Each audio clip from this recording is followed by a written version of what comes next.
Good evening, everyone. This is NFL 128, and I'm doing my recap of week one of the 2021 NFL season.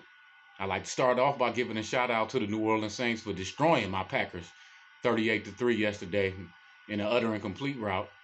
My quarterback, Aaron Rodgers, didn't look like he wanted to be there at all, even though I can't say that I'm surprised because he spent all summer letting us know he didn't want to be there. So, this is what happened as an organization when you go out of your way to bring back somebody that spent 4 or 5 months letting you know that they don't want to be there, overthrowing receivers and just chunking balls up in the air and shit. He looked like he mailed it in already. Looked like he didn't want to be there. You know, Devontae Adams got his ass locked down by Lattimore. So hey, it's all good. We're gonna come back and beat the dog crap out of Detroit next week, and everything's gonna be right with the world. But once again, congratulations to New Orleans for doing their damn thing yesterday, and shout out to Jameis Winston. He looked efficient as hell, throwing for 148 yards and 5 touchdowns against my pack. After an entire 18 months of scrutiny, talking about he can't play no more and he suck and he this and he that, coming off a season where I don't give a damn if he threw 30 interceptions. The man threw 30 touchdowns and 5,000 yards. So big up to Jameis and the New Orleans Saints. I give him all the credit for destroying my Packers and stomping us yesterday. Like I said, we're going to beat Detroit next week and everything going to be right with the world and we'll be back. Also, let me give a shout out to the Kansas City Chiefs. Even though I'm not going to say y'all got dominated, but pretty much for most of the game, the Cleveland Browns looked like they were in control of that game. And the Kansas City Chiefs showed why they've been to 2 Super Bowls. They came back and pulled that game out. Patrick Mahomes, rolling to his right, completely going the opposite way, throwing Tyreek Hill, another one of them legendary passes we're going to be seeing for the next 25, 30 years and showing why he the best quarterback in the NFL right now, doing his thing. So congratulations to the Kansas City Chiefs for pulling that victory out 33-29 against the Cleveland Browns. And also, congratulations to Matthew Stafford, because in my opinion, there was a lot of pressure on staff. Not that Jared Goff is the greatest quarterback in the world, but when a team like the Rams make a shoe flying and throwing somebody in the trash as publicly as they did Jared Goff and getting him out of town, the guy that you bring in, he's going to have to get it done. Even though this is just one game, Matthew Stafford looked really good last night. Really, really good against the Bears. And they 34-14 victory against Chicago. And I honestly, as a football fan and somebody with a little sense, don't know how how much longer Matt Nagy's going to get away with being able to start Andy Dalton. Andy Dalton, man doesn't have any playoff wins. He was a serviceable quarterback at best in Cincinnati. Even though they went to the playoffs every year and never won a playoff game, but still, I just don't know how long he's going to be able to get away with continuing to start Andy Dalton. That guy, he sucks. He's not bringing anything to the table. He showed that yesterday when Justin Fields ran that 3-yard touchdown in. Damn near everybody in the offensive line, all his receivers ran to him, like they was in high school, basically trying to endorse him and let the coach know this is the guy we want in. So I'm sorry, Bears fans, y'all going to have to endure another week of Andy Dalton, because Matt Nagy said in his press conference earlier today that he's not changing anything, and Andy Dalton is going to continue to start. So sorry, Bears fans, even though I'm not that sorry because I'm a Packer fan, but, that's the way it goes. So congratulations to the Rams for showing out with their new quarterback. It was bombs away downfield, and they managed to pull that game out 34-14. Also, Jets and Panthers. The Panthers beat the Jets 19-14. I don't know. Sam Darnold, he threw a couple of touchdown passes. I wasn't really that impressed. They supposed to beat Panthers supposed to beat a team like the Jets. The Jets aren't any good. So I'm really not that impressed. Good for Sam Darnold. I don't think much of him.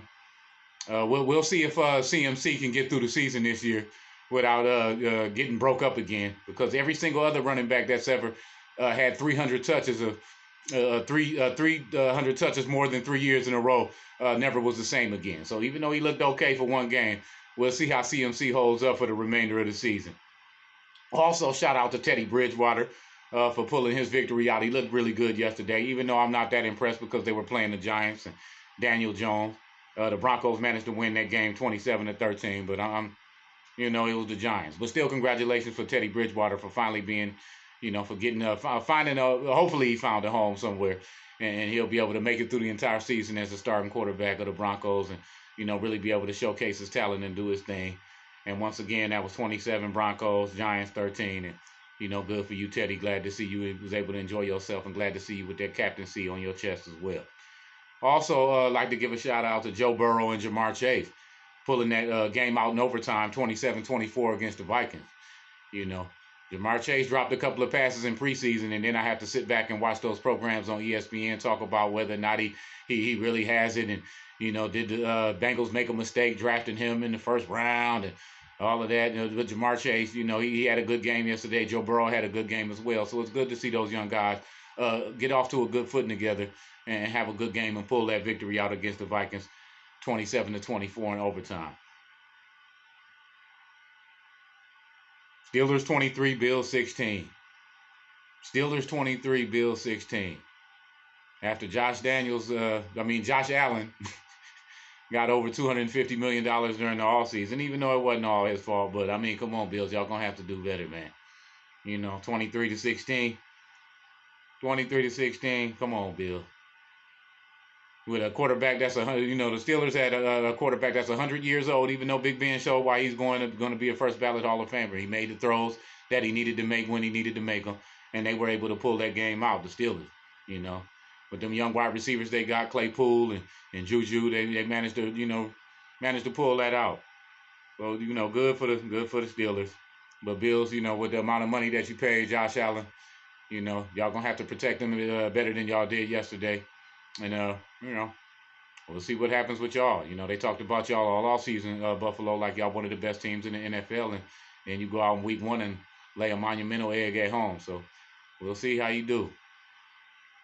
And last but not least, I'd like to give a shout out to Jalen Hurts and the Philadelphia Eagles. Here's another guy who had to spend all season what they waited to, a couple of weeks before the season started to name Jalen Hurts the starter. They bring in Gardner Minshew. They're not sure about Jalen this. They're not sure about Jalen that. And he comes out week 1, and he looks like a bona fide start and a bona fide starter, which he is, but he looks like a start, Jalen Hurts. Devontae Smith looked really good. Very first catch he ever had in his life. Turned out to be a touchdown. But, Jalen Hurts looked really good in their route of Atlanta. 32 Philly and 6 Atlanta. Looked really good. So I'm extremely proud of Jalen Hurts and extremely glad to see that young man get off to a good start.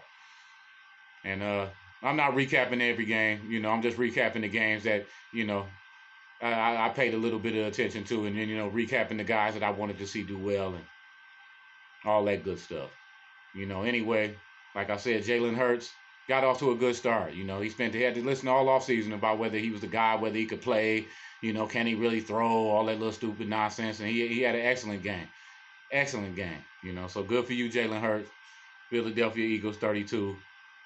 Atlanta Falcons 6. And other than that, like I said, my Packers will be back next week, and we're going to destroy the cover off the damn Detroit Lions on Monday Night Football.